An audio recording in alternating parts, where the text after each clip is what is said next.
This place must have been chosen by the gods and humans together. It is attributed to Rome, the capital of the Roman Empire, which would one day remain in place of almost the entire world, from England to India, and become the first superpower of humanity. These words truly fit its location. At that time, it was the only city that could rule the entire Mediterranean and, therefore, the world. Perhaps as a freedom granted by the gods to the Romans, it would transform from a village into a republic and a massive empire within 500 years. The greatest secret of this civilization, which would make the universal human a Roman, regardless of where they lived or what race they were from, lay in their ability to do what the civilizations before them could not achieve: an order to dismantle disorder. We are talking about that order we see especially in its armies, and naturally that engineering we observe in its architecture. The story of Rome's founding is both well known and interesting. No historian or academic researching such an ancient civilization has reached clear evidence of exactly where the Romans came from. That is perhaps why the Romans explain the beginning of Rome with a legend. Romulus and Remus, the twin children of a refugee fleeing Troy and the war god Mars, are placed in a basket by the king's order and left in the river to die. A she-wolf rescues these children. Consequently, they grow up as the children of a shepherd. Romulus and Remus decide to establish a city, but there is a disagreement between them regarding the location of this city, and Romulus kills his brother Remus, founds Rome, and gives it his own name. Again, according to the narrative, Romulus, who is a refugee himself, offers Rome to rebels, criminals, and all people excluded from other lands. Thanks to this, in a short time, Rome becomes one of the most cosmopolitan and largest in scope of antiquity. This open-door policy is, in a sense, a sign of Rome's personal annual record. Anyone, whoever they are, can be Roman. Although it is not certain whether Romulus really lived, Rome was ruled as a kingdom for a long time by the 6 kings who followed, and Roman culture was shaped. Latin, inspired by its content, the unification of Rome in that manner. Complex infrastructure, architecture, and engineering rules would also begin to take shape during this period. But Rome's regal period would end with a scandal. Sextus Tarquinius, the son of the King of Kings, Lucius Tarquinius Superbus, raped Lucretia, the daughter of one of ancient Rome's respected families, and she then took her own life. This led to a great uprising among the Roman people. The king and the entire family were sent into exile, and Rome transitioned from a kingdom to a republic, occurring during the Roman Republic period. For the Romans had experienced the dangers of the kingdom system, which gives unlimited authority to one person, very early on. In this way, power was shared, and everyone was brought to supervise one another. 2 classes of society, the patricians, namely the noble and powerful families, and the plebeians, the common people. Gradually, the patricians were more effective, but the plebeians expanded their rights. Instead of the king, 2 consuls elected for a year were introduced. These 2 leaders governed the state together. If one took a wrong decision, the other could block it. There was a Senate that had the greatest influence on state affairs. Its members gave direction to the administration mostly through their fathers and experiences. To protect the interests of the people, people's tribunes were elected. These tribunes could block a decision when it was made that would harm the plebeians. You can understand that the people held the power of veto. In great emergencies, a dictator who would serve for no more than 6 months was appointed. When the crisis passed, he would leave his post. In short, Rome divided the task to prevent power from gathering in one hand. Borders were exhausted, and a system of balance was established by giving representation rights to different social groups. But remember that Rome was the city of rebels. Although having some authority for the people in this structure managed things for a while, that rebellious blood would soon demand equal rights with the nobles. And eventually, after long conflicts, during which the people once completely abandoned Rome and made the state non-functional, the plebeians said they wanted to continue. This would be called SPQR, Senatus Populusque Romanus, the administration of the Senate and the Roman people. Today, you can still see this SPQR on manhole covers in Rome, in the city's coat of arms, and everywhere. This is its meaning, the people governing themselves. But amidst these conflicts, Rome would fail to notice a great blow coming from the north. In the 390s BC, the Gauls, who had spread from Central Europe to the Balkans on both sides of the Alps, marched on Rome under the leadership of Brennus, and Rome was torn to pieces. Its armies scattered and soldiers were seized by panic. The city, which until that day had slowly begun to show itself as powerful against its surroundings, suddenly realized its helplessness. Defenses collapsed, roads opened, and the Gauls entered Rome. The city was looted and burned. People fled. Smoke rose in the streets. Those proud Roman houses were turning to ash. Not even a century had passed since the Republic was founded. The stones had just settled into place. And now, Rome faced the possibility of being destroyed overnight. While the Gauls were destroying the city, a small portion of the Romans took refuge on the Capitoline Hill. This was the most sacred and protected part of the city, like a last fortress. They were besieged for days. Hunger began. Despair grew. Whether Rome would continue or not would be decided on that hill, and this occupation that would erase Rome from the stage of history would end, according to legends, thanks to the sacred geese. One night, while the Gauls were trying to climb the hill silently, the sentries were sleeping. Normally, dogs were expected to bark, but at that moment, the sacred geese kept in the temple would scream loudly. The Roman soldier Marcus Manlius would wake up and start the defense. The invaders would be pushed back. In other words, if it weren't for those geese, the end of the capital, and thus Rome, would have come. History sometimes offers us very interesting breaking points. Anyway, but this crisis would, of course, become Rome's greatest trauma, so much so that Rome would turn into a giant that no other civilization could even come close to until it was almost destroyed. Because it would restructure its entire structure, and especially its army, based on this event. The following century would witness Rome's expansion in Italy first, and its unending wars. But during this expansion, it followed a very rational policy by making agreements with the owners of the lands it captured, rather than just occupying them. Instead of putting the people it brought under its sovereignty to the sword, they would put the swords forged in Rome into their hands and make them Rome's henchmen. Of course, you could choose not to accept this. What would happen to you, both you and your entire family, would be responsible for that.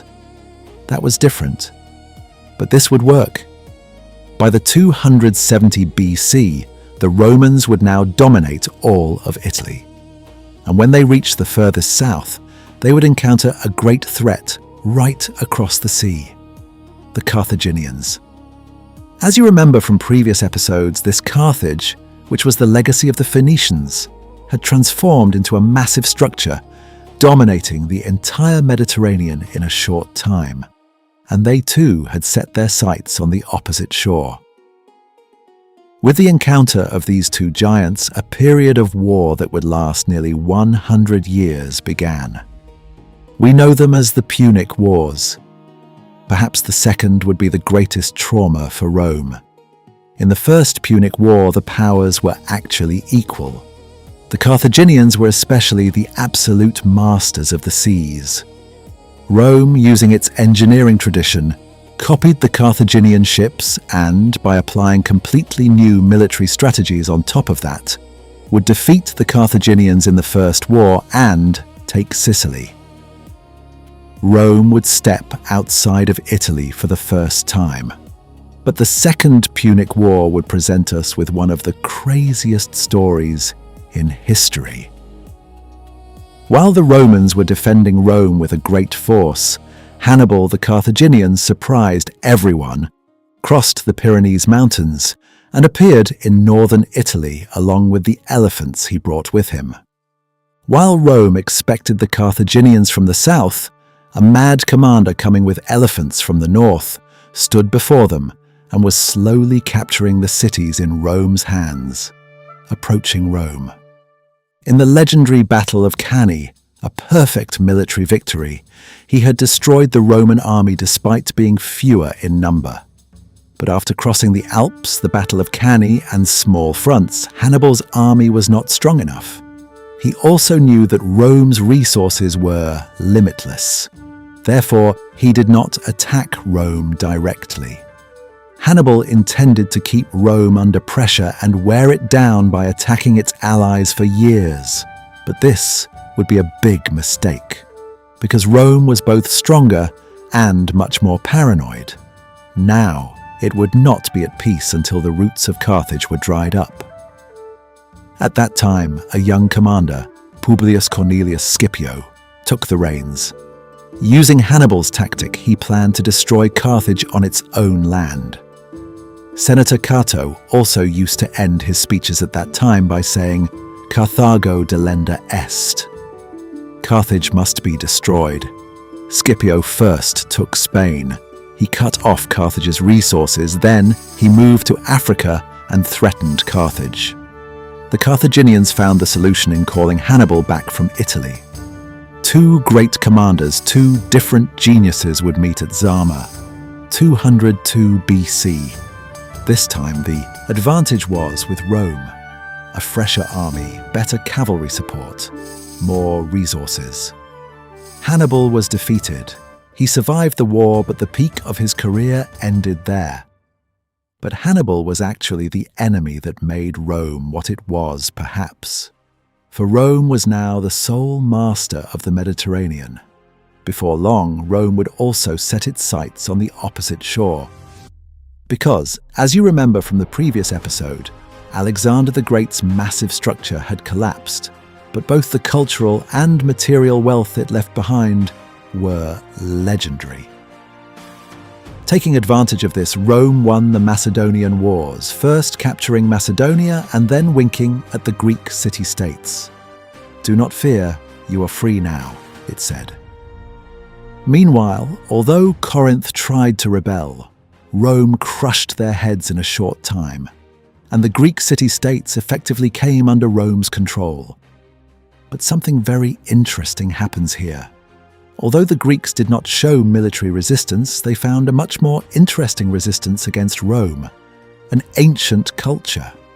Language, art, literature, philosophy, education. Rome's elite class admired this culture in the lands they captured. Cicero said the same thing. Greece was defeated by the force of arms, but it won with its culture. This cultural dissolution would also prepare the end of the Roman Republic, actually. Greek culture and the wealth of Western Anatolia dazzled the elites. The influx of slaves to Rome began.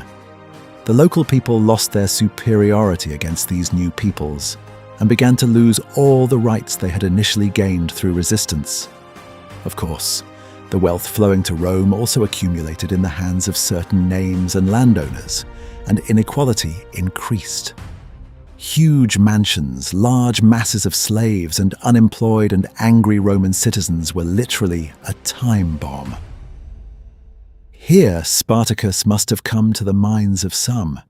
His rebellion would also be a natural result of Rome's culture dissolving after Greece.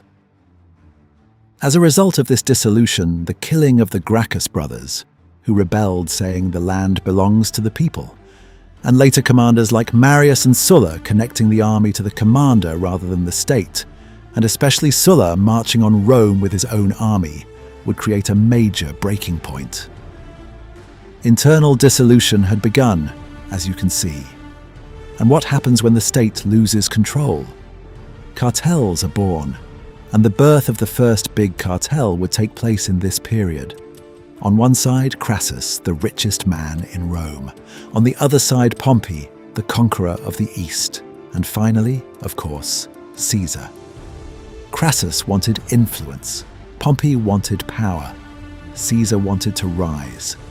With an agreement that was in the interest of all of them, they formed a union called the Triumvirate. As a result of this agreement, Caesar had taken the governorship of Gaul. He continued his rise with the great victories he won there. He had risen so much that they called him back to Rome, but on the condition that he did not bring his army. What did he do? Do you know the expression, crossing the Rubicon? Today, it is used to mean crossing an irreversible threshold. It describes Caesar crossing a valley called the Rubicon with his army while heading towards Rome. After crossing this valley, Caesar says, "Alea iacta est." That is, the die is cast, and Caesar arrives at the gates of Rome. But there is something strange. The city is almost empty. His old ally Pompey has left the city. Senators have fled. Caesar actually came with a legion, not his entire army. He also gives a clear message. He forgives everyone. He calls the Senate back. The people are also tired of the confusion and, in a sense, they hand Rome over to Caesar so that he may re-establish order. But of course, this calmness of Caesar is a strategy. For he would have himself declared dictator for life. He would reorganize the state from the top down. He would have his own face printed on coins. This is the "I am the state" message in Rome. In this state, the old Republicans who knew the kingdom era very well were very worried. And afterwards, a group of senators led by Cassius and Brutus would kill Caesar by stabbing him in the Senate hall in 44 BC. But their calculations did not hold. The Republic was not revived. Caesar's death dragged Rome into a greater chaos. Internal wars, revenge, a vacuum, and finally, Caesar's adopted son, Octavian or Augustus, came to the fore. He defeated his rivals and rebuilt the system. Augustus's greatest test would be Mark Antony. One of Caesar's commanders, Antony, had helped establish the state order with Augustus in the post-Caesar period. But Cleopatra would spoil things. Finally, Augustus declared war on Cleopatra and declared Antony a traitor. Ultimately, Antony and Cleopatra would be defeated at the Battle of Actium, and both would commit suicide together. Augustus had now become the sole master of Rome, and actually, after this event, Rome would transform from a constitutional republic into an autocratic Roman Empire. But this was not actually bad news, for Augustus would indeed provide order and initiate the period of peace and stability known as Pax Romana, which would last nearly 200 years. Although names like Caligula and Nero caused short-term crises within these 200 years, Rome would reach its peak in every sense, especially during the period known as the 5 Good Emperors. You know the last of these 5 good emperors very well. Marcus Aurelius, music, the philosopher emperor. We had talked about him at length before, and unfortunately, Pax Romana would also become history with him, because his son Commodus, who took his place, could not continue his father's virtuous management approach. Palace intrigues, caprice, and instability began to decay Rome from the inside. Pax Romana would end not with a war, but with the exhaustion of the tradition of good governance. When Commodus was killed, Rome's balance was disrupted. Internal wars, economic troubles, and external pressures followed one another. Emperors changed rapidly. The army turned into the power that governed the state, not protected it. Rome was still a great empire, but its foundations were cracked. Throughout the 3rd century, the empire came to the brink of fragmentation. Some regions declared independence. Pandemics and barbarian raids shook the order. The name who stopped this long crisis was Diocletian. To save the state, he would divide the empire into two, east and west. But this division also drew the path of fate. The east gained a richer, more organized and more defensible structure. The west remained weak. After Diocletian, internal struggles were experienced again, and Constantine rose from this chaos. He gathered power. He gave freedom to Christians and then took that critical decision. He took the capital from Rome and moved it to Byzantium. In 330 AD, Constantinople was founded. Thus, the political and economic center of Rome permanently moved to the east. During this period, Western Rome struggled both with external attacks and internal collapse. While Germanic tribes crossed the borders, state authority collapsed, cities shrank, and institutions disbanded. In 410 AD, Rome was looted. The empire's immunity ended, and in 476 AD, the last Western emperor was deposed. While Western Rome was thus erased from history, Eastern Rome would continue its existence centered in Constantinople and continued to live with the name Rome. In the 6th century, Justinian came to power. With the dream of expanding the empire again, he took back Italy and North Africa. The Hagia Sophia was rising in Constantinople. Roman law was reorganized, corpus juris civilis. However, the Justinian plague had decimated the population, and the conquests could not be maintained in the long term. In the following century, the Sassanid Wars exhausted the state. Immediately after, the emerging Arab conquests took Syria, Egypt, and Jerusalem.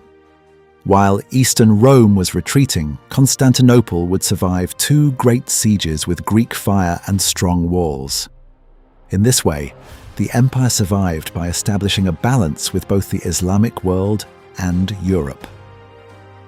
In the 8th and 9th centuries, iconoclasm, the debates over whether sacred images were idolatry, started a great tension between the church and the emperor and shook the state from within. But eventually, order was restored. In the 9th and 10th centuries, another period of rise was experienced with the Macedonian dynasty. Basil II took the Balkans under control, and the state regained strength. In the 9th century, the balance was disturbed. In 1054, the churches of Rome and Constantinople separated. This was a major sectarian division. The Western Church was Catholic, and the Eastern Church was Orthodox. Now, in the same century, the rising Seljuks in Anatolia defeated Byzantium at Malazgirt in 1071. Anatolia began to be lost, and this event would permanently weaken the empire. Byzantium turned to the west for help, and the result was the Crusades. At first, they brought temporary relief. However, in 1204, the Fourth Crusade targeted Constantinople. The city was looted, the empire was fragmented. This was the fatal blow for Byzantium. In 1261, the Palaiologos dynasty took Constantinople back, but the empire now lived only by its name. The city resembled a tired capital, not the magnificence of its past. Its population had decreased, walls were not repaired, treasures were exhausted. The state had become weak enough to be forced to pay taxes to its neighbors.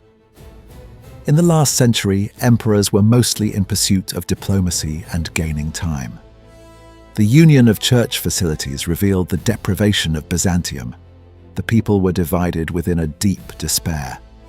The empire had turned into a city-state squeezed into the peninsula, and when the last emperor of the personal annual Roman tradition that started with Romulus, Constantine Dragasses, arrived, it was now a narrowed, tired city-state rather than an empire. While Byzantium was consuming its days with debates on its borders and seeking alliances beyond the borders, a storm was in the regions towards the city. Everyone knew. But it was not just a war. For them, it was the end of the world. While sounds from afar, the pursuit of armies and the shadow of the banner were approaching, everyone could see what Byzantium wanted. History was about to be reorganized. The balance of power was now being written by another hand. And that morning, a new power had stood at the door of the Roman period that lasted for centuries.